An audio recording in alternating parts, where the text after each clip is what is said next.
हमारा ही एक सनातनी बहन कुछ सालों पहले लव जिहाद का शिकार हुई थी। तो उन्हीं का ये जुबानी थोड़ा सा सुन लेते हैं प्लीज।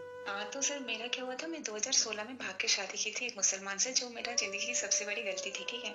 जब हमारा प्यार शुरू हुआ था 2015 में ना, तो वो इंसान ना हमारे घर आना-जाना कर रहे थे, मेरे माँ को माँ बुला रहे थे, और जो पूजा-पाठ होते थे ना, केले के पत्तर में हम जो खाते हैं ना, उसमें खाते थे लिटरली, और बोलते थे, "आप कितना अच्छा खाना बनाते हो, हमारे यहाँ तो ये सब नहीं बनता।"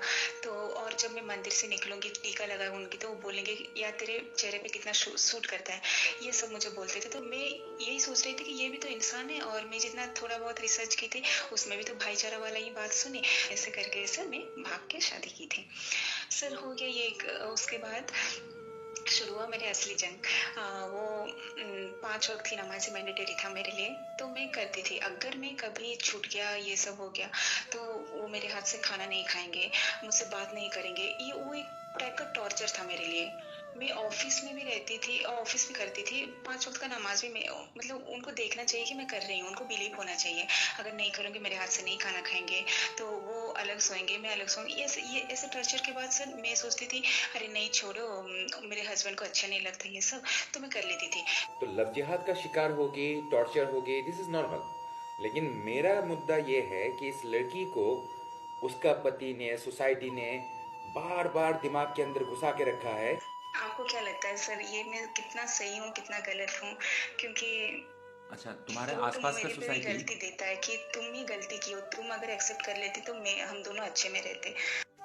तो उसके बाद ये पागल बाबा क्या जवाब दिया है, ये भी सुन लो प्लीज। कि तुम जो अट्रैक्ट हुई थी, हाँ, वो अट्रैक्ट हुई थी ये सोच के कि हर एक इंसान एक जैसा होता है और ये अच्छा ही होगा और इसकी ज़िंदगी में चली जाऊंगी तो मेरा ज़िंदगी खुशहाल बन जाएगी। और ऐसा सोच रखना हर एक इंसान का हक है, और ये उसका क्या बोलते हैं, ज़िंदगी में पा लेना ये नसीब है। हाँ, खुश नसीबी है। तो ये हर एक इंसान खुश नसीब होना चाहता है। तो अब सोच लो, तुम बाजार में निकली थी खीर खाने। अब खीर तुम्हें पता है, तुम्हें जिंदगी भर जो जितने लोगों ने खीर खिलाया है वो मीठा ही होता है। हाँ, अब तुम, जी। हाँ, अब क्या हुआ कि तुमने एक दुकान में 50 रुपए करके बीकानेर से तुमने खीर ले लिया। अब हुआ क्या जी। है कि वो तुम जब भी चम्मच से अपने मुंह में डाली, हे भगवान, वो समंदर का पानी से भी नमकीन। हाँ, तो उस टाइम क्या करोगी? फेंक दोगी। हर एक बुद्धिमान लॉजिकल इंसान वो फेंक देगी। तो वो चीज़ फेंक देने के बाद कभी भी तुम्हारे दिमाग में ऐसा फील होगा कि आय हाय, कितना कितना खूबसूरत नमकीन खीर था, मैंने फेंक दिया? नहीं आएगा ना। तो अब क्यों आ रहा है? नहीं। अब क्यों आ रहा है ये क्वेश्चन? नहीं सर। तो लव जिहाद के चुंबल से भाग के आने वाली लड़कियां, तुमने बस नमकीन खीर को फेंक दिए थे।